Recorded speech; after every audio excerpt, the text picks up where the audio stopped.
Bonjour, bienvenue à toi aujourd'hui. Nous commençons ensemble notre temps de l'Avent. Et qu'est-ce que tu dirais si on commençait par demander un cœur de pauvre? Le cœur de pauvre de l'Évangile, le cœur d'enfant de l'Évangile, comme disait Sœur Jeanne. Et aujourd'hui, c'est le premier anniversaire du décès de Sœur Jeanne, de son retour à la maison du Père.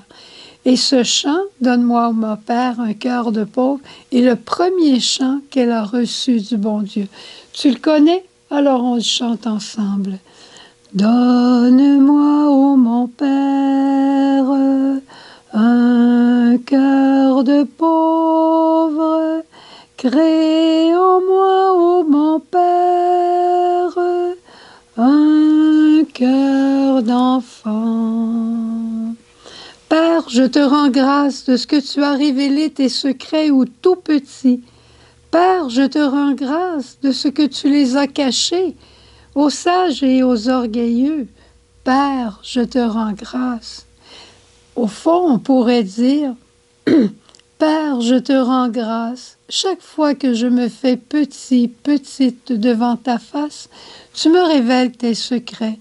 Mais quand je me fais grand, quand je me fais orgueilleuse ou suffisante, alors tes secrets, je ne les entends pas.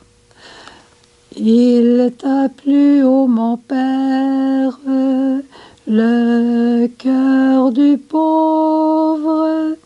Il t'a plu, ô mon Père, le cœur d'enfant. Le vrai cœur de pauvre, c'est qui? Le vrai cœur d'enfant, c'est qui? Ben oui, c'est Jésus. C'est Jésus qui est le vrai cœur de pauvre. Dieu est pauvre. Et le signe de sa pauvreté, c'est qu'il ne donne rien. Il se donne lui-même. Quand Dieu donne sa grâce, c'est lui qui se donne. C'est pas quelque chose qu'il prend sur une tablette pour nous le donner, quelque chose d'extérieur à lui, mais c'est lui-même qui se donne à nous. Dieu est pauvre. Une autre pauvre qu'on rencontre dans le temps de l'Avent, c'est la Vierge Marie. Marie, pleine de grâce depuis sa conception. C'est pas quand l'ange l'a visitée et qu'il lui a dit « Salut, pleine de grâce », c'est pas à ce moment-là qu'elle est devenue pleine de la grâce de Dieu. Dès sa conception, elle était pleine de la grâce de Dieu. Elle n'avait que Dieu en elle. Dieu lui suffisait, Dieu la comblait. Quand Marie s'émerveille, elle s'émerveille de Dieu. Tout ce qu'elle possède, c'est Dieu lui-même. C'est extraordinaire. Le cœur de pauvre de Marie. Moi, parfois, quand je m'émerveille de choses que je pense avoir bien faites, ou je m'émerveille, ou je voudrais que tout le monde s'émerveille de choses que j'ai faites. Mais quelle erreur! C'est que je suis encore trop remplie de moi-même. Il y a encore des espaces en moi que je comble par moi-même et dont je dois me dépouiller pour que Jésus prenne toute la place. Sœur Jeanne avait aussi un cœur de pauvre. Elle voulait que Jésus soit le seul, l'unique de sa vie qui habite son cœur, qu'il soit le centre de sa vie.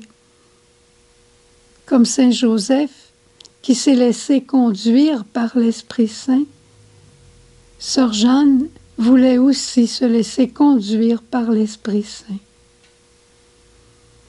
L'Esprit conduit sur des sentiers de pauvreté, il ne faut pas avoir peur, mais ce sont les sentiers de Dieu Père Providence. J'écoutais il y a quelques heures seulement un cours vidéo maison qu'on a fait alors que Sœur Jeanne était dans les dernières semaines de sa vie. Et elle disait, quand vous parlez de Dieu Père, dites toujours Dieu Père Providence. Providence, ça veut dire qu'il veille sur vous, qu'il veillera toujours sur vous et qu'il s'occupera toujours de vous. Très important. Je me suis permise, dans la prière, dans mon oraison, de regarder le Seigneur et de lui dire, qu'est-ce que Sœur Jeanne, qui nous a dit tellement de choses de toi, qu'est-ce qu'elle pourrait venir nous dire aujourd'hui en ce jour de son premier anniversaire? Qu'est-ce que tu lui dirais de nous dire de ta part? Et ce que j'ai compris, c'est que le Seigneur nous dirait, par la bouche peut-être de Sœur Jeanne, relevez la tête, ne vous regardez pas. Voyez à la fois les désirs de Dieu Père Providence et les besoins de vos frères. Nul ne peut vivre l'abandon avec la tête baissée. C'est fort, ça. Sœur Jeanne disait souvent, regardez de la crèche à la croix et vous comprendrez l'abandon. L'abandon, la remise de soi en toute confiance à Dieu. On ne peut pas vivre ça avec la tête penchée sur soi-même. Il faut relever la tête pour voir le visage de Dieu, lui faire confiance, ouvrir nos yeux et voir les besoins de nos frères. Relevons la tête ensemble et nous resplendirons de l'amour dont nous sommes aimés. Nous sommes aimés à la folie par un Dieu qui ne cesse de veiller sur nous. Et comme disait Sœur Jeanne, les 2 dernières paroles de sa vie, elle disait « Je ne peux plus rien faire sauf aimer et dire merci ».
Toi l'Immaculé, revêtu de la gloire de Dieu, nous te saluons.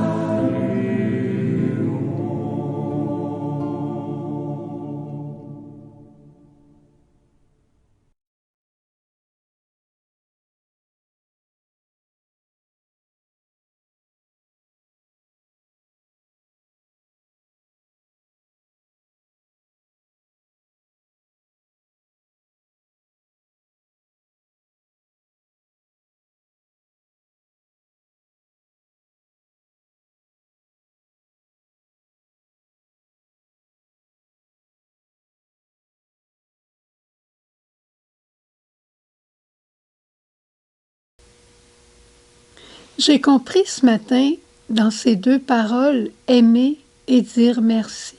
J'ai compris un aspect de l'humilité qui m'avait jusqu'à aujourd'hui échappé. Si j'arrive à la table, il y a un repas très bon que j'aime beaucoup. Je peux dire, c'est extraordinaire, c'est merveilleux.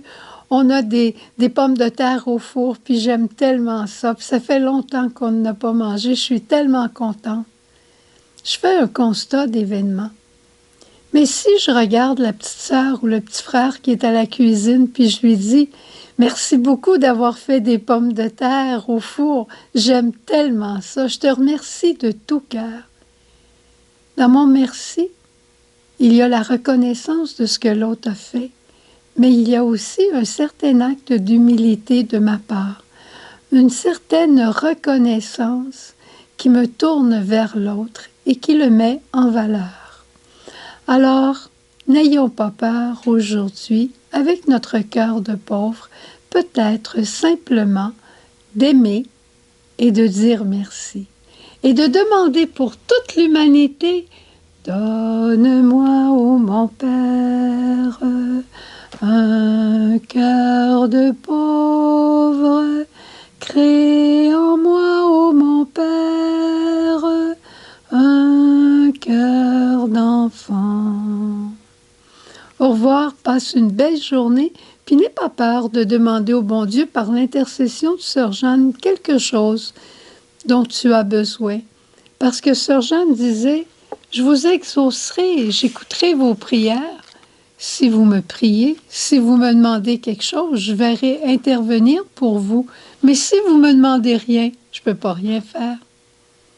Allons lui demander. Au revoir, bonne journée.